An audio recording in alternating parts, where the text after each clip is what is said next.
Good evening. Wednesday night. I got this one right. It is Wednesday night tonight.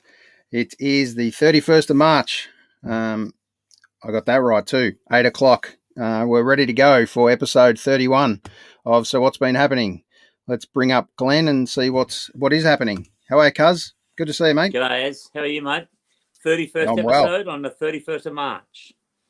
Yes, I got it right today. It wasn't Sunday after all. Episode 31, mate. Give us your famous number 31. Oh, hard to go past Ronald Dale Barassi, I would have thought, for number 31. Absolutely, but then obviously you've stolen my thunder, so 31 Yes. for me. Let's. Have you got another 31 out there? Did Calvin Templeton wear 31 at the Doggies? Oh, you'd be testing my memory there, but I'll take your word on it. No one's to prove us wrong at this point. No, but someone undoubtedly will at some stage. Can't think of other 31s. Yourself? Can you come up there? No, Barras for me there was only one 31 to me. The great Ronald Dale, Mr. Football in a lot of people's eyes, or Mrs. Football. I think he got termed a few times with Mr. Football being Ted Whitten. So he'll take a close second, I'm sure. Yeah, especially in the following Teddy's illustrious footsteps. I think he actually signs his name with a little 31 on the when he does his moniker. Absolutely, he does. I've got a jumper signed by him here, just behind me somewhere here, but we'll sneak that on for another day. Or one of the bar stools? Yeah, just behind one of the bar stools behind me. So let's bring on Lovey for a quick g'day. How are you, Lovey? Good to see you, mate. Hey, mate, how are you? Good, mate. Back in the trenches. No, just like I think Montmorency's got a virus and it's just travelled across to England East, but that's okay.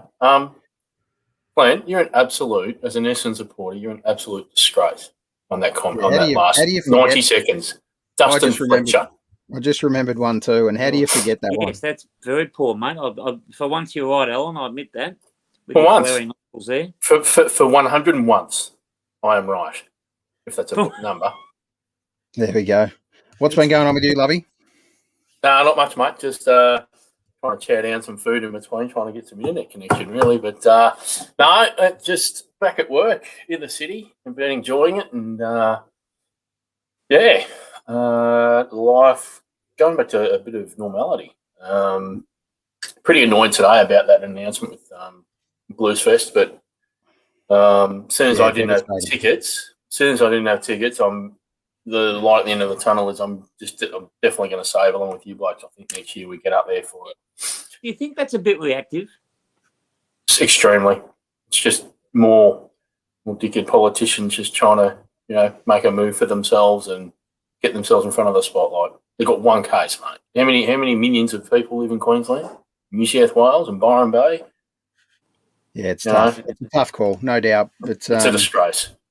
Yeah, it's just when everything was getting going again, and hopefully this isn't the start of the big festival period that we all start getting nervous and we start pulling restrictions in and everything else, because we've had some great gigs recently and we're just about to get things really opened up, especially in Victoria. And no one needs it more than our musicians that we've got going at the moment. So just a quick pump for the next show, show 32.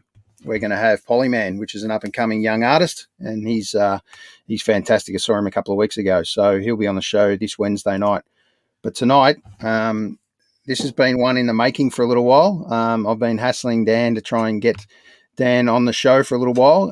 He's been out back touring again, which is awesome to hear, and I cannot wait to have Dan Brodie on the show, so we'll get him on in a second. Anything else happening in the next couple of days just for you guys, just before I bring Dan on? Having a hit. That's about it. On that note, with the perfect silence, there's the intro, mate. Let's build it up a little bit more than that. So thanks for helping me out there, boys. Good. All right, let's bring on this guy's an absolute jet and a superstar. Brought out a new album recently, and I'm going to leave a little bit of talking to him as we go forward on this. But if you don't know the name Dan Brodie, you will by the end of this show. It's a name you should know in Australian music, and it's a name that's synonymous, that Brodie name, with a couple of other people as well. So I look forward to having a chat to Dan right now. Let's bring on Mr. Dan Brodie. G'day, Dan. Welcome to the show, mate. G'day, guys. How are you? Welcome, Dan. Very good. Hey, mate. This is our little video podcast that we call So What's Been Happening, mate? So what has been happening, Mr. Dan Brodie? It's great to have you part of this podcast. I just got back from a tour of New South Wales, ironically enough, before they shut the borders. I don't know if the borders have been shut, but I did a tour with Ben Mastwick and his Millions, and Ben and I have been friends for a while, and he invited me on tour, and I supported him, and we shared the same backing band, the Millions, and we had a fantastic time. Yeah, it sounds awesome. Sadly, I didn't get to catch that one at Brunswick Ballroom. I would have loved to have been to that gig. I think that was early in the part of the tour. But just tell us a little bit about the tour and where did it head, mate? Where was that show? Where were those shows? We started at Castlemaine and Theatre Royale, and that was cool. And then we did the big show at the Brunswick Ballroom in Melbourne to a sold-out audience. So that was really nice to play to a full house. And then we went to Sydney and Nashville, which is in the Hunter Valley, which is a beautiful spot where they have a couple of festivals every year you probably know about. And then we did Tamworth and then back to Sydney. So that was cool. And Ben had a little degustation solo show on the Wednesday night too. Yeah, right. Awesome. You want to know about that? Yeah, sounds good. I just want to play a little clip. Oh, of course. Yeah, sorry. Yeah, awesome. I look forward to it. We'll talk about that one in a minute. I just want to play a little clip from that show, if you don't mind, and then we'll get into it. Yeah, sweet. Yeah.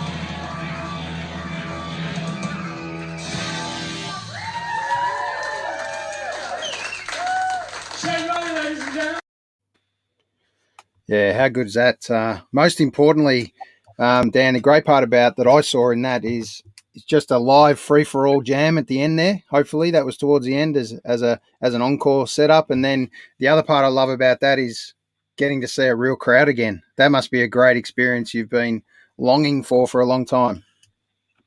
Yeah, it was great. It was it felt quite powerful, the connection you have with the audience, and I think a lot of musicians probably took it for granted a little bit before lockdown, but it's a special connection, and the audience is just as much a part of the music as the performers are.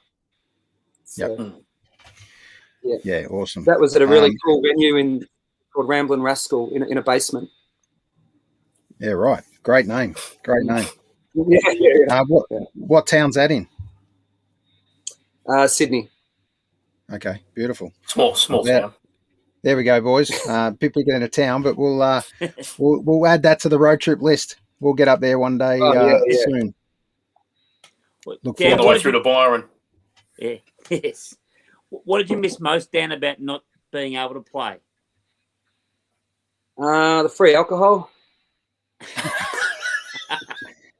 That's a very good, honest answer. No, I'm in the wrong industry. No, I mean, playing live is it's a great way it's also a great way to develop your songs. You know, recording a song or an album is just the beginning of the process, and then you find out what the actual song is all about through performing it constantly and touring it, and changing it and taking it as far as it'll go. It's part of the process. So it's when you take that away, I think things become a bit more erratic in your life. So yeah. Yeah, I think the crowd's pretty honest too, isn't it? Like more often than not, so I don't know. Yeah. I can't relate to it too well, but like with sport, if you're doing the right thing, the crowd will appreciate it. The same with music, right? So you may think you're doing something great, but it's good to have the crowds tell you otherwise. Yeah, it's true. That's a really good point. I guess it must be like with comedians as well, trying out jokes. You know, your family are always going to find you funny and hilarious, but you know, nothing's quite like in front of an audience of strangers. Look, it's a good level up. Yeah, look, we have Aaron about 3 times a day text the two of us with really horrible dad jokes. So we're pretty honest back with him on that sort of stuff. Putrid dad jokes. Same thing. You know, if we like it, we'll give him a nice little tick. If not, he cops it both barrels. It's like tomatoes on the stage. It's the cricket response, right? Just that's right. That's how you road test them. I'm glad I'm not the comedian. Cuz is our resident comedian, Dan. Just to let you know, and he's got a little bit of stage. Got a bit of stage fright, though, mate. Stage fright's his issue. Can I tell you a joke, Cuz? Yeah, by all means, Dan. By all means. It's a little joke. You ready? What is ET short for? No, not sure. Because he's got little legs. No, that's nice, Dan. That's we'll right up there, one. Dan. And you're a lovely guest, but that's right up there with the shit that Aaron sends us on a daily basis. I love it. It's perfect. Absolutely perfect. And on that note, You know what I mean? we might move into a bit of music because comedy's not our strength, let's face it. Yeah, neither me. We might leave the comedy and the music to Dan, but let's start with his biggest strength, and that's music. So, Dan, what do you got for us first up? I'll play a song called On the Outer, and it's my latest single. I made a film clip for it, which you can see on YouTube, and this one got a really good response from the crowd, so I'll give it a shot. Perfect.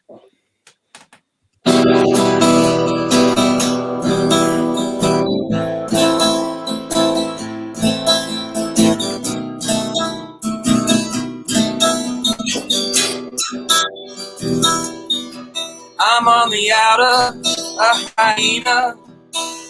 You're looking at me like I'm diseased. Nobody from nowhere. I'm on the outer, a pariah. You wanna hang me up from the tower, set me on fire and leave my body there. I'm on the D-list, I'm on the bottom.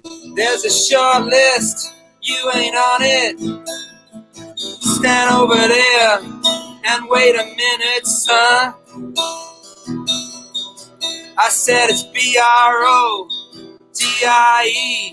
You must have forgot to include me.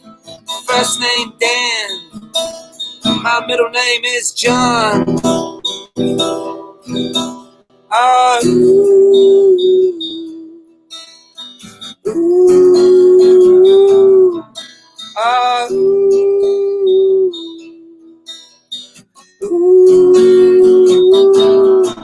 I'm on the outer like a diseaser that nobody wants to see ya. The butcher of Hanover, or the son of Sam. I'm on the outer, anathema, persona non grata.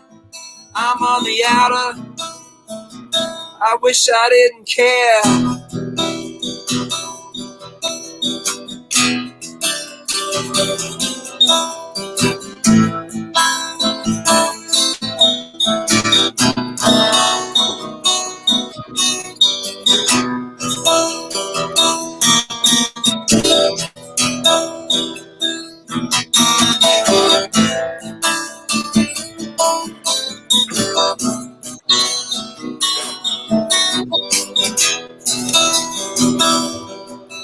should have seen me when I was happening. I was on the top of everybody's to-do list. Now you're staring at me like I'm a creature from the Big Black Lagoon. Ooh, ooh, I'm on the outer. Ooh, ooh,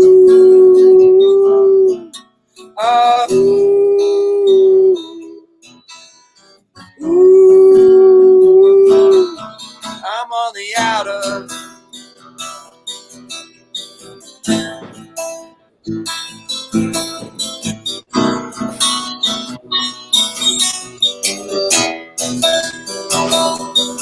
I'm on the outer.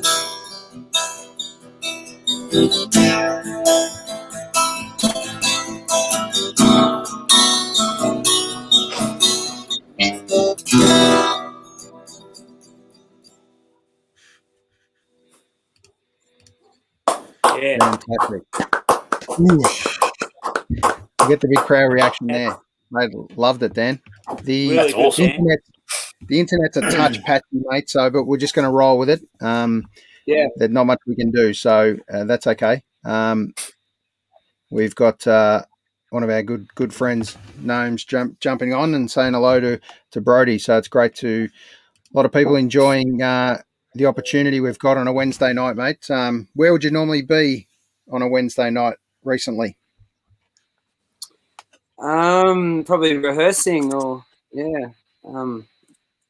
doing things like that, getting ready for the tour. So, is there much downtime at the moment now that things are kind of firing up again, and the expectation is you try and kind of grab everything you can, really, because there's a lot of musicians that are a little bit scared of the fact that this may be short lived for a little while as we go into a Melbourne kind of winter.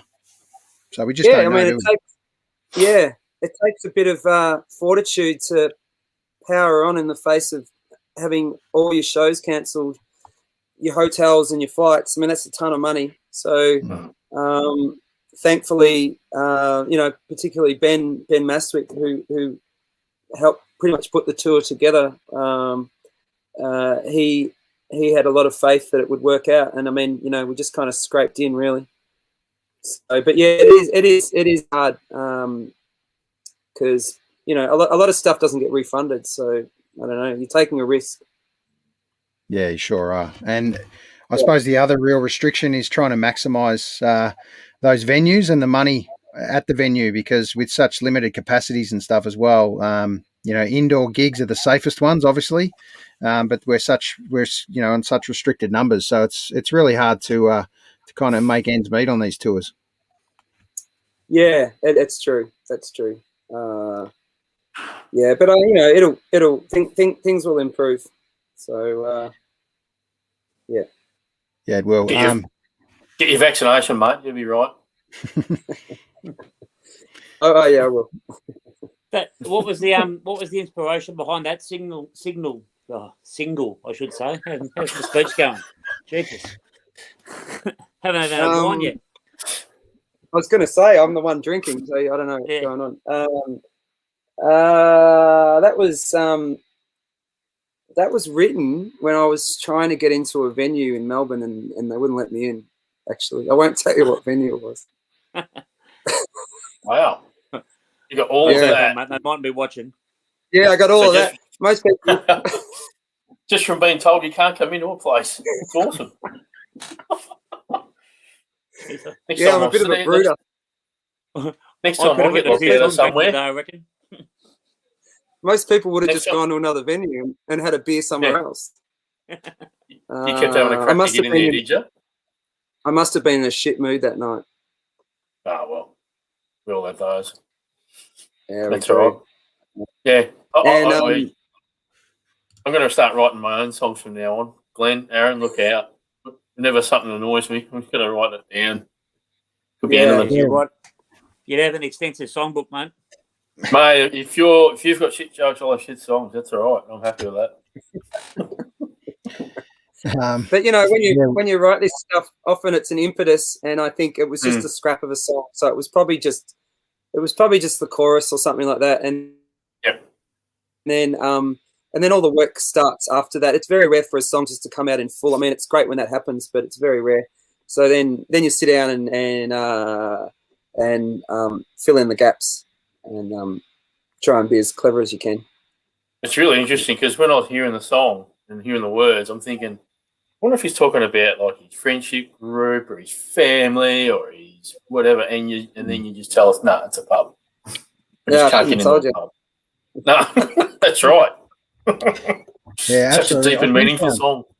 That's really intriguing always with lyrics and stuff and how people interpret it. I'm sure you've had one of those experiences, Dan, where someone said to you and thought what they thought the song was about, and then they're just totally way off. But probably you've just had to roll with it and say, yeah, mate, I'm glad that means so much to you. Fantastic. But you're just thinking, mate, that's nothing. They didn't get it at all. That's so not it.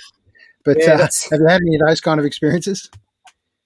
Absolutely, but that's fine. That's all part of it, isn't it? Yeah. I mean, the power of a particular song is that it relates to people, and the author's intentions really at the end of the day, once the song's released, are relevant. So yeah. Well, our friend Naomi's jumped on and just mentioned the first song's about Glenn being on the outer, so that's a little little jab from afar, mate. We all know what it's like to be on the outer. One thing I always like is being in the outer. Being in the outer at the MCG watching the footy, mate. That's how I see a point of being in the outer. No better. But one thing, Dan, that song's your first release from that album. Is that correct? No, it's the last release from that album.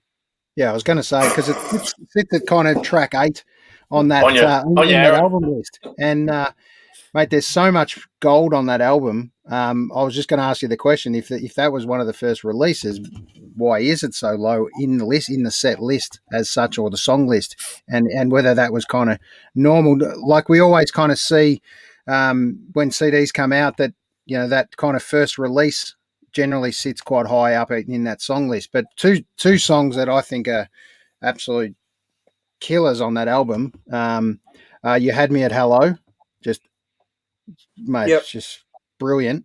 And When We Turn to Dust, I think to me that's got just a real Bowie feel about it. Not sure what other people have mentioned to you about those kind of songs, but just real journeyman kind of songs, mate. So fantastic effort on not only the lyrics, but just the way you deliver it, mate. Fantastic. Oh, thanks. I mean, that's a really good point that you made, Aaron. I mean, no matter how much sort of research you do, and when I say that, by playing it to close friends and family or whatever before you release it, you never know which songs are really going to hit people, I suppose.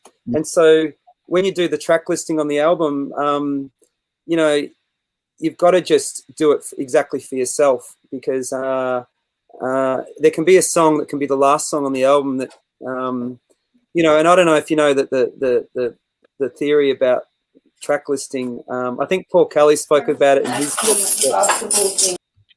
The second last track on the album is always the worst on the album. Right. Yeah. But so anyway, have a look at all the albums you got. Look at the second last track; it'll be the shit one. But I will. But you just don't know. So I mean, I think I was on a major label for a while, and you'd always try and preempt that, and you put probably the songs that you think are the most radio friendly up the top of the album. But then again, you just don't know. So I've released an album before, Deep Deep Love, which is a few albums back, and there was a song right at the end called Tear Us Down, and that one just really gained in popularity once I started playing it live. Again, back to your thing about playing live and the importance of that. Really struck a chord with people. So I ended up making a film clip. Yeah, that's the one, making a film clip out of that one and that song. And I still play that song today. And the rest of the album, I mean, I still love the album, but other songs don't have the same impact. So yeah, right. You don't know.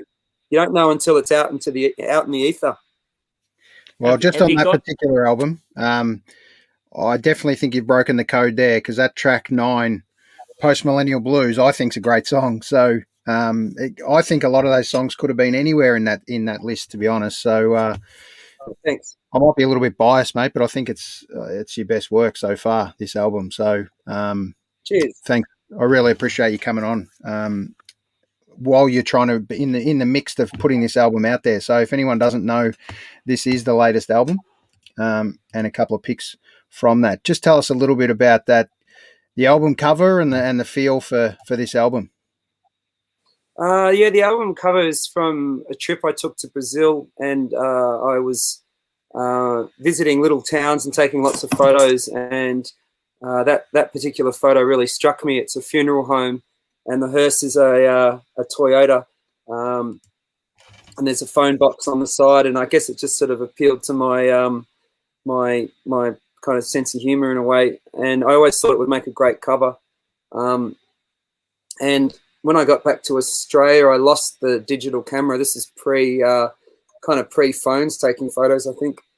And so I lost the camera, and that I think I left it in the back of a taxi or something in Northcote. And that's enough about that story. And that particular picture survived. I think I may have sent it to my brother before I left Brazil. So yeah, right. I'm really glad that it survived, and made it into an album. So yeah. Fantastic. So, sorry, mate. Sorry, Dan. You may have mentioned it earlier. This particular, how long, literally from go to woe, did this compilation take to put together? I mean, obviously you'd have the B tracks and everything as well, but how long? You mean from the beginning of the writing to the release? Yeah, pretty much. Yeah. Yeah. Okay. That's it's probably about it's probably a solid year. Yeah. Okay. So it's probably you probably write the thing between 3 and 6 months, and then you record it, and then do all the artwork. So you're looking at about a year from the conception to the release. So it's quite a long time. Yeah. Yeah. Sometimes longer. Yeah, awesome. Yeah, Ben's actually jumped on and posted a comment here that we've got to ask you about the French salami song, mate. So I'm sure you've had a bit of a chuckle. So I'm sure there's a story to this one. Can you fill us in? What's the story here? It's just a fun song. It's the first song on the album. It's called Un, deux, trois, saucisson. Yep. And I spent a lot of time in France touring, and it's a fun song about my love of cured small goods. Yeah, right. Absolutely. Yeah. Wow. For sure. You know, chorizo and stuff like that. Yeah, hard to beat a bit of antipasto for sure.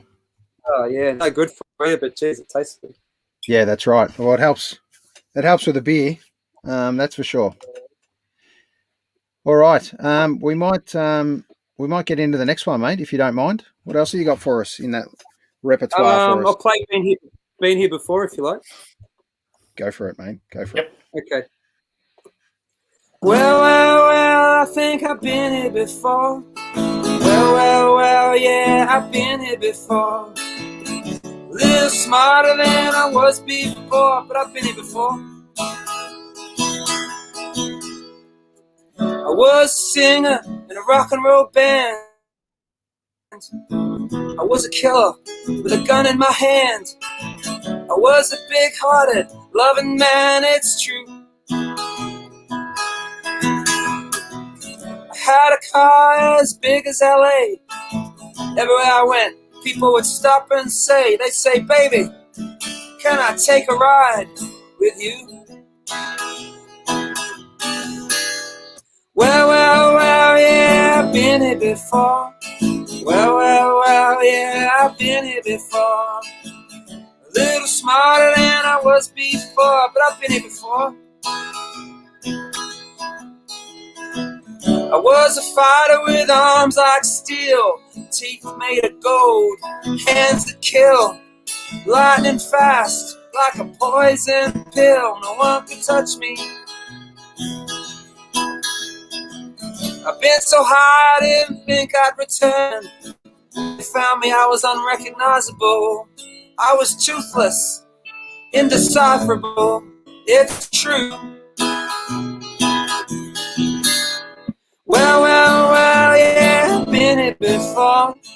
Well, yeah, I've been here before. A little smarter than I was before, but I've been here before.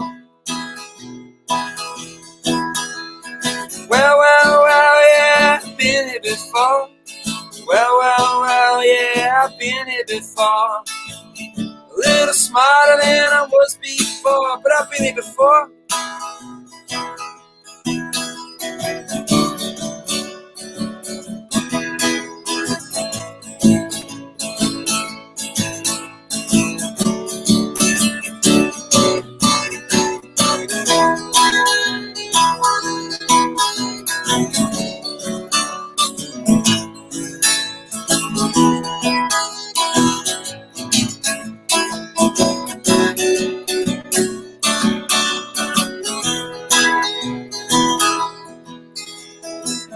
I had a penthouse in New York City. I used to laugh at the world beneath me.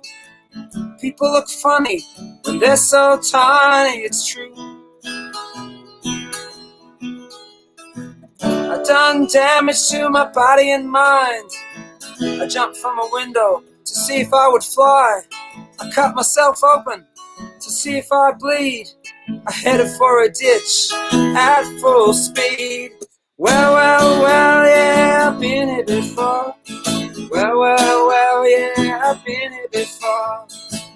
A little smarter than I was before, but I've been here before. Well, yeah, I've been here before. Same house, but a different door. Well, I've been here before, I've been here before. I watch friends go up in flames, paranoid and half-crazed. I watched helplessly as they stood there screaming. But maybe I haven't seen you before. No, I have not seen you before. You and me look like we could be something more. Well, yeah, I've been here before. Well, yeah, I've been here before. A little smarter than I was before, but I've been here before. Well, yeah, I've been here before. Same movie, but a different score. Well, yeah, I've been here before, I've been here before.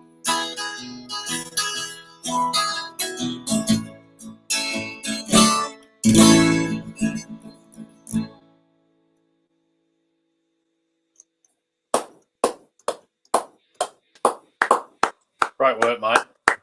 Fantastic, Thank mate. you. That's awesome. I'm afraid to think about the song words on that one, because when you talk about being in a ditch and everything, all I can think about was the last time I was at the Caulfield Races about 6 years ago, and I was not very. I was pretty unwell, so I don't know where your ditch is. That's my ditch. I was thinking about that song, but that's awesome. I love the melody on it, the tune. It's great. Oh, thanks. Sit Yeah, back that one went down really well live, actually. So yeah. Oh, you could sit back on a Sunday afternoon and just listen to it on repeat. Just have a nice beer or whatever in your hand and just chill out with it. So if that's the intent of it, love it. Absolutely love it. Yeah, we played that one. That went down well up in Tamworth, and we faced a few problems up there. The locals. No, they weren't allowed to. There was no dancing allowed, and Mitch, the guitarist in the Millions, kept talking about it, and Ben as well kept talking about it, and I thought they were talking about Footloose, and they're like, Mitch is a little bit younger than me, and he kept looking at me, what the fuck's Footloose? And the no dancing policy. I thought maybe Tamworth kind of changed or something. It was a biblical thing. And they said, and then eventually I, slowly worked it out. Because of COVID, they weren't allowed to dance. So, and Ben was told if he encouraged people to dance, and they'd shut the show down. So it was pretty. So he just encouraged them to dance in their seats. So we got through it. At least you didn't get threatened with jail. I mean, whatever. Like Kevin Bacon. I only got one.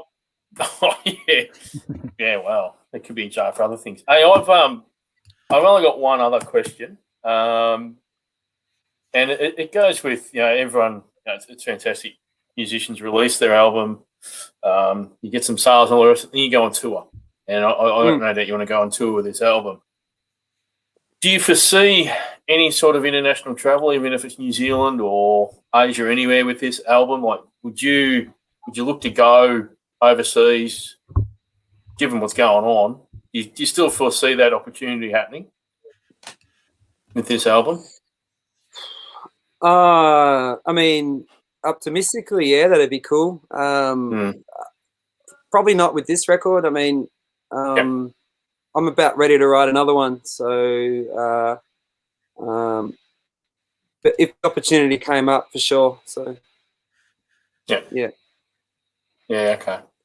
Hopefully soon. I mean, it's nice to see our locals getting at least around the state and mostly interstate, but it'd be great if we can have our artists get back overseas and show their best, put their best foot forward overseas. Yeah, I think everyone loves Aussie musicians around the world, so it'd be great.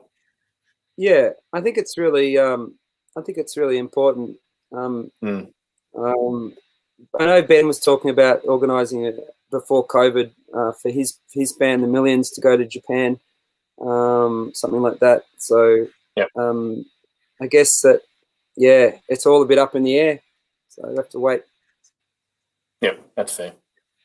Yeah. So, Dan, just listen to the music. It is, like we said, mate, very easy. I don't want to use the word easy listening, but it's very easy to listen to. Listening to a couple of songs today, and I've went on YouTube and listened to a couple of others. Who would you say is your main sort of inspiration for the music that you like and then try to play or interpret in your own sort of works? I mean, I kind of keep going back to the kind of classic people that I love. I mean, I listen to music all the time and new stuff, but I suppose, the linchpins would be Bob Dylan and Neil Young and Warren Zevon. It's sort of between those three. I mean, I really love Lou Reed as well, so I don't know if that probably doesn't come through with my music as much. I mean, I can tell when I'm doing Lou Reed because it's that real. He was really good at kind of repeating a phrase and pairing things back, whereas Bob Dylan's the complete opposite. He tends to sort of add as many phrases as he can, which is pretty evident on my new record. And Neil Young's extremely heartfelt, and Warren Zevon I love because he can do heartfelt, but he's also extremely acerbic and has some real barbed songs that just he's not afraid to to go down that road. So somewhere between those four, I mean, I also listen to a lot of female songwriters. I love Cat Power. I think she's great. She creates real vulnerable music, I think. And on the opposite extreme to that, I love Björk as well. I love what she does. So yeah. Just everything really, and lots of movies too. Oh, good. Yeah. Have you ever wanted to write like a bit of a movie soundtrack or use one of your titles? Would that be a kind of hope and dream of yours to be able to do that? Have that opportunity? Yeah. Oh, sure. Yeah. I'll give you my phone number. Yeah. Well, look, there's no doubt there's plenty of Hollywood classics coming to get amongst the great shores of Australia now. So hopefully we can get an opportunity with some Australian artists as well to feature some of our music. And just on that point, Trudy mentions it's embrace our great Australian artists and not so much screw the overseas rubbish, but definitely we've got great opportunities here to feature our local artists. And I suppose Bluesfest was really one of those to really jam that festival full of local acts as well. And sadly, that's not going to happen now, but on to the next one. Thanks, Trudy. Yeah, I mean, that's a nice thing for her to say. It'd be good to have greater Australian content played on radio. That would be a big help. Yeah, that's one thing I think that needs to be addressed. I did Bluesfest. I did the Bluesfest a long time ago with the Broken Arrows, and yeah, it was really fun. So it's good. Definitely. I can't remember. You've obviously had a mix of different people do between poster art and band art and things like that, and CD art for you. So I just wanted to talk through a couple of those kind of album covers. This is a local artist, if I'm not mistaken, Japanese artist. Is that correct? No, he's actually from Sydney, and I've never met him. And he did a tour poster for a show I did in Sydney about 10 years ago, and subsequently went on to do mainly tour posters. The gentleman that does all my local artwork is the lead singer of my brother's band, Dallas Crane, Dave Larkin, and he did my first EP way back in the day, and has continued to sort of do that as well. But yeah, that other artist is a Sydney guy, and yeah, I don't know who he is. He's a mystery to me. I just emailed him and he'd send me the artwork. So, I reach out somewhere and find who that artist is, because it's too good to go unknown. It's a great bit of art. Yeah. I love the side of the music, the artwork side, and the film clip side, and I love all that part of it. And it's, to me, really important. Like, I know that went through a real phase. Probably, well, it was obviously huge when we had Rage and those kind of shows growing up as kids. But do you think it's as relevant now, or even more important, that you if you're going to really put out a good track, it's got to be followed up with something decent behind it, as far as theatrically? Yeah, I think it's more important than ever. And there's, the internet's provided a great means of distribution for musicians and artists, but it also means that there is 100 times more musicians and artists distributing. So it's a noisy marketplace, and you have to put a bit of thinking and effort into how you're going to represent yourself, to not get lost in the maelstrom. Yeah, definitely. That's a very good point. Yeah, it's very important. Just one thing, mate, before we hit you up for one more song. Just tell us a little bit musically about your family and growing up, and when did music kind of really grip you? Was it in the vein straight away? I know you're from a pretty talented musician family. Yeah, it was quite young. I mean, I don't know about other kids, but it seems to sort of be around that 8 to 10 year old gap, and I still hear songs like today, and from that time, and how much they affected me. And I mean, the artists that really affected me were Prince and Michael Jackson, and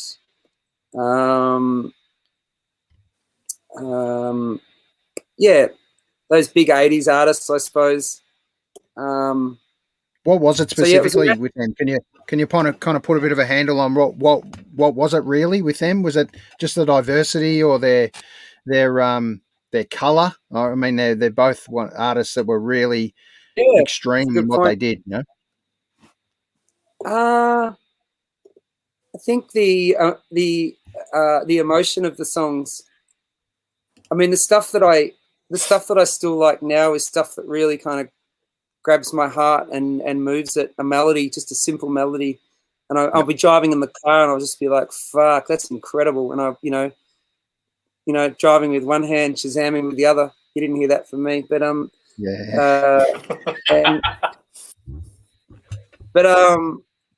yeah, I think that because the songs that really touched me then are the same kind of songs that touch me now, and they're quite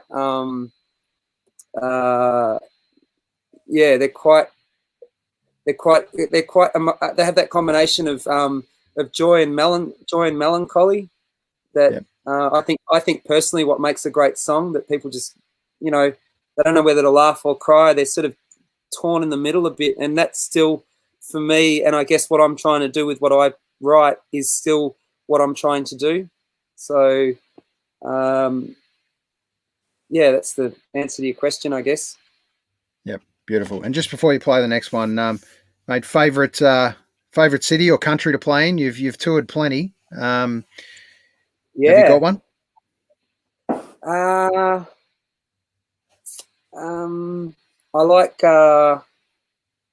I really liked playing in France, and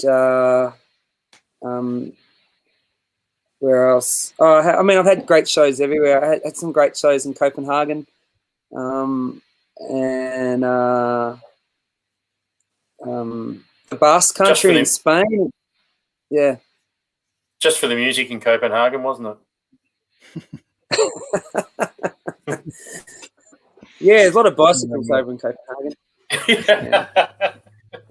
I was fortunate enough to play at CBGB before it shut down, and you know, I was in my early 20s, and I just walked in there with my tape or whatever and just asked them for a show, and you know, completely fucking asked it, and then they rang me that afternoon and asked me if I wanted to play there. So I guess they had an opening, and that was a real thrill, just due to the history of the place.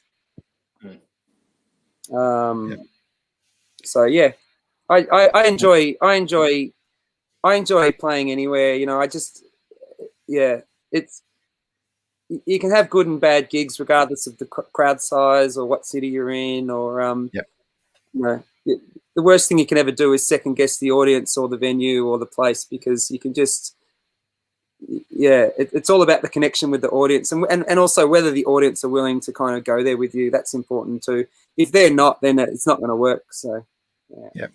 Have you ever had one of those real surprise shows where, I don't know, maybe you thought, I'm not really sure about this venue, or I don't know how this crowd's going to go, and then it was just like, wow, that was really something special. Have you had one of those in the last few years?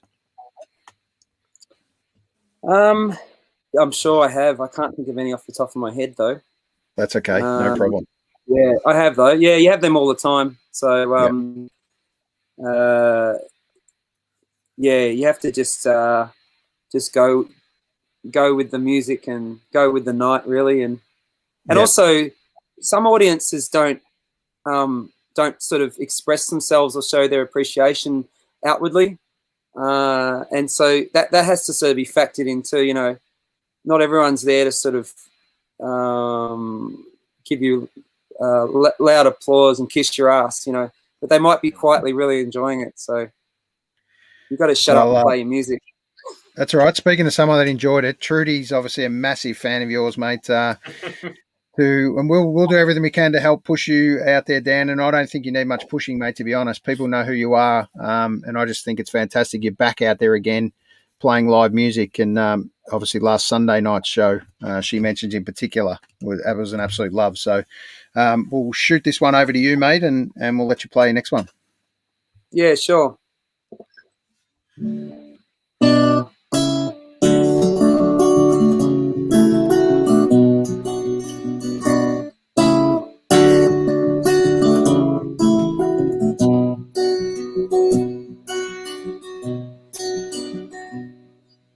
a weary eye and a hand that shakes, you leaned across and he touched her face. I don't know if I can be the person you want me to be. Why you trying to tear us down? Watching as I'm being torn down. Why you trying to tear us down?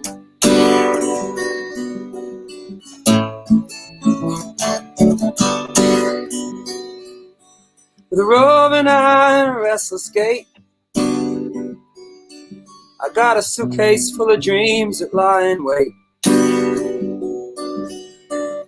that you lost along the way. Traded it for something else. Why you trying to tear us down? I'm watching as I'm being torn down. Why you trying to tear us down?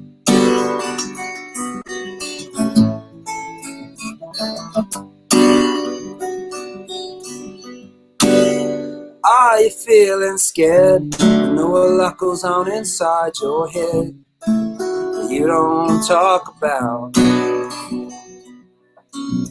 Is this the way you take control? Tear apart the hands that have held you for so long, babe.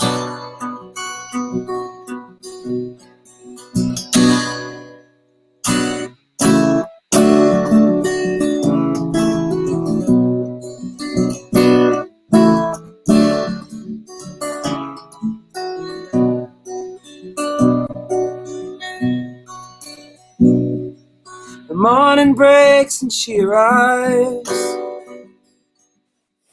I take it you've been out all night,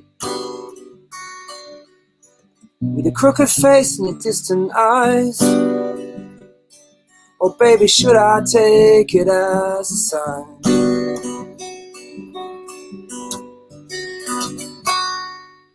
that you're gone and torn us down? Made up your mind all by yourself. Why'd you go and tear us down?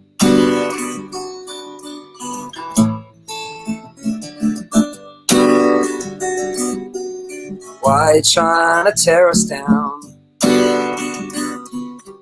I'm watching as I'm being torn down. Why'd you go and tear us down?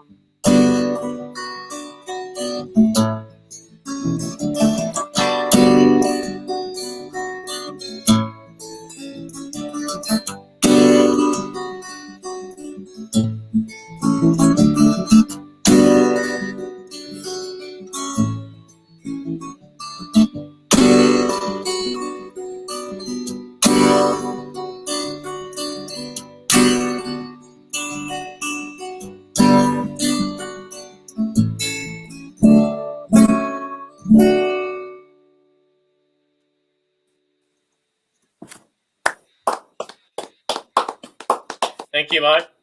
Brilliant. Thanks, Excellent, fellas. mate. Really good. Thank you. Can Mate, I every plug the guest- show before we go? Yep. Go ahead. Oh yeah, I'm playing with Ben Mastwick and his Millions. I'm playing piano with them on April the 11th at Mount Macedon Railway Pub, supporting Matt Walker and the Lost Ragas. So Sunday week. Okay. Sunday week, yeah. We did the tour with Shane Riley from the Lost Ragas on pedal steel, and yeah, it was a really fun time. So that'll be a good show.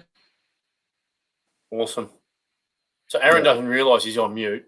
So, we'll work it out. He's just the host. We go there. Hey, Aaron, Worrying mate, about everyone else's buttons and not mine. That's Mine, all you right. post All good. do you post the details on that, Az? I want to Will go do. to that bar that he's at. Yeah, that's right. Come along, That's boys. That's the It's best called work his you've shed. done. Put yourself on mute again, mate. One thing I was saying was Macedon Railway, a fantastic new venue. Hasn't been around too long in its current format, but the sound's fantastic at that place. It's a really good venue. Cool. If you haven't played there. So Dan, no, not yet. Every guest we have on, mate, I ask them this same question. You're hosting a dinner party. You can invite 5 friends. Who are the 5 friends you're inviting, Dan? Shit. Is that one of horrible question. My brother Chris, is he's always for every 10 words I say, he says half a word, and it's always really funny. He's got that great dry sense of humour. Yeah. Probably shit. Dave Larkin, he's pretty funny. Oh well, I guess I'd have to invite Ben Mastwick because he's funny. This got to be funny, really. Clearly, no sad sacks at the table, that's for sure. Nah. Good. Got enough of that going around. No sad sacks allowed. Who else? Well, that's enough, isn't it? That's 3. As long as they're quality, mate. You're a dinner party, well, mate. I reckon you, cuz. I reckon you'd be pretty funny. You got the dry sense of humour going on. Nice. You're welcome. Dan is a very good guest. It's about time we had a good guest on. He's just dry, Dan. He's just dry. He's got no sense of humour at all. He's just dry. Oh, really? It's like watching a towel in the sun. It quality guest Dan is. Isn't it great to have a quality guest on who recognises quality? Oh, absolutely. Ben wants to know what's for dinner. What's for dinner? I know. There's two. Oh, I know. Actually, James Young from Melbourne. You know James Young? Absolutely. Yep. Well, we want to have a chat to James on the show, so that was a nice little intro invited. To a shout out. You've got to have James at the party. And Mary Mihalakos to keep me on the straight and narrow. She's an old friend, and she's running the Brunswick Ballroom at the moment. Yep, seen her at many a gigs. What a great! What do you think of the rebrand and what they've done with the Brunswick Ballroom? I think it's going to be fantastic. Oh yeah, I think it's an exceptional venue, and it's been done really well. And a big part of it is they really look after the musicians that play there and take care of you, whatever you need. You know, they know that if you're happy, then you'll play a better show. You'll put in that extra effort, I guess. So, and it just looks incredible, and the sound on stage is great. It reminds me of the Continental Cafe where I used to play, which was in Greville Street, which turned into a like a kind of AFL football playing venue, didn't it? Yeah, absolutely. I think it turned into. Yeah, I think it was called the. Last show I saw there was James Rain, so it was a great. It's a great place. Continental. It's awesome. I think it became boutique. Yeah, and then we won't comment on what it became after that or what it became. Nah. Yeah, correct. Sadly, it was another venue lost to live music.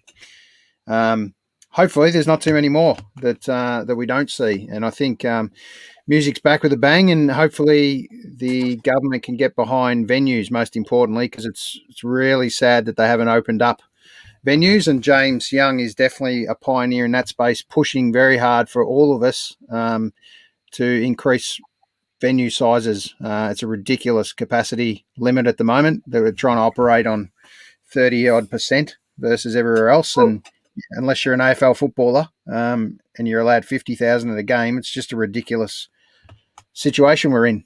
What's your thoughts, Dan? Your comments at the beginning about the Byron Bay Bluesfest. I mean, I sort of thought about that when you said it, and I thought, it seems a bit of an overreach because isn't the football allowed? How many? I mean, I don't know how many at the Byron Bay Bluesfest, but it's probably not even 50,000, is it? So if you look at the Facebook thing online, they had 3,400 something confirmed going. They only had Yeah. about 20,000 interested. So maybe cut Yeah. that in half. You get no more than probably 20,000 of the whole thing. Compared to a game of football where even at the Gabba up the hill, they're going to get 20,000 of that. I mean, they'll probably shut that down now. But I just find the whole thing's ludicrous. One person in the whole of Byron Bay, let's just shut down a festival.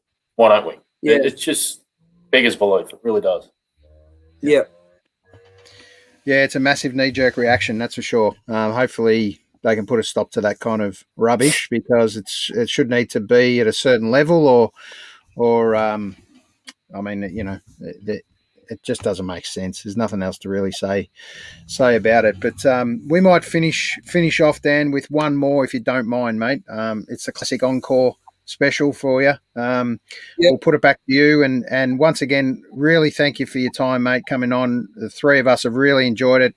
Shout out to a good mate of ours, Berkey, who was desperate to come on and sadly's had to stay back at work and couldn't make it, but he absolutely loves you, mate, so I'm sure he'll watch this later, and we may have to get you back on, mate, and to do this again one day.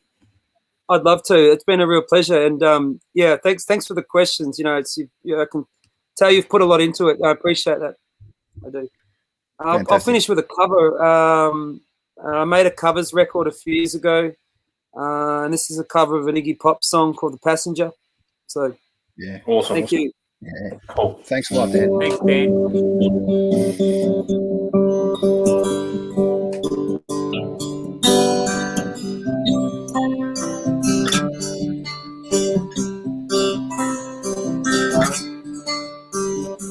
I am a passenger. Here I ride and I ride. I ride through the city tonight. I see the stars come out of the sky. I see the bright and hollow sky. You know it looks so good tonight. I am a passenger. I stay under glass. I look through my window so bright. I see the stars come out of the sky. I see the bright and hollow sky. You know it looks so good tonight. La la la la la la la la la la la. La la la la la la la la la la.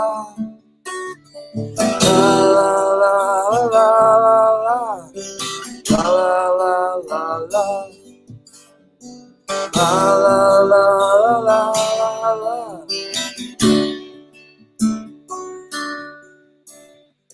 Get into the car, be the passenger. We'll ride through the city tonight. We'll see the stars come out of the sky. We'll see the bright and hollow sky. You know it looks so good tonight. I am a passenger. I stay under glass. I look through my window so bright. I see the stars come out of the sky. I see the bright and hollow sky. You know it looks so good tonight. La la la la la la la la la la la. La la la la la la la la la la la. La la la la la la la la la la. La la la la la la.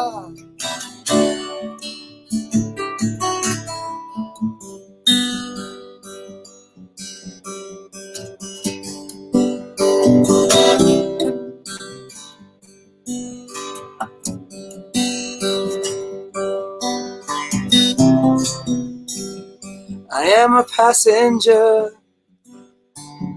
Here I ride and I ride. I am a passenger. Here I ride and I ride. I am a passenger. Here I ride and I ride. I am a passenger. Here I ride and I ride. I ride, I ride.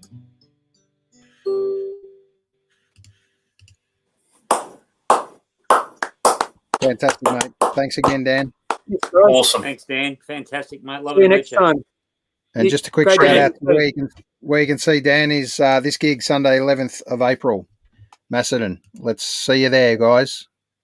That's right. And the 13th at the Old Bar with Ben Mastwick and his Millions in his band. Yeah. Now, that will be a good spot. Fantastic. Look forward to seeing you at a gig, Dan. Thanks again. Thanks, Dan. Thanks, Thank you. guys. See you later.